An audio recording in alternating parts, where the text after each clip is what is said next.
Tata. Bye by.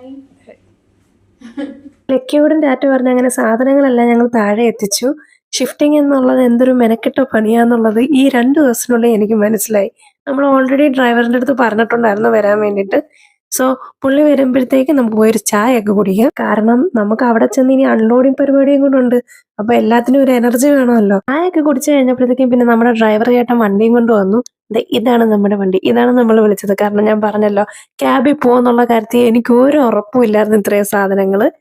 പിന്നെ ഷഫീഖും ഞങ്ങളുടെ കൂടെ ഉണ്ടായിരുന്നു. ഷഫീഖിനെയും കൂടെ കൊണ്ടുവന്ന് റൂമിൽ വിട്ടിട്ടാണ് ഞങ്ങള് നേരെ എൻ്റെ ഇനിയുള്ള താമസ സ്ഥലത്തേക്ക് വരുന്നത്. അത്യാവശ്യം ടെൻഷൻ കൂടുതലുള്ള ഒരാളാണ് ഞാൻ. അതുകൊണ്ട് തന്നെ അടുത്ത എൻ്റെ ടെൻഷൻ ഇത് അവിടെ ചെന്ന് കഴിയുമ്പോൾ എടുത്തു വെക്കണം, റൂമിൽ എങ്ങനെയെല്ലാം ഓക്കെ ആവോ എന്നൊക്കെ തന്നെയായിരുന്നു. ഡ്രൈവർ ചേട്ടൻ ഒരു നല്ല മനുഷ്യനായതുകൊണ്ട് എൻ്റെ അടുത്ത് പറഞ്ഞു മുഷ്കിലല്ലേ ഹേ ഹേ.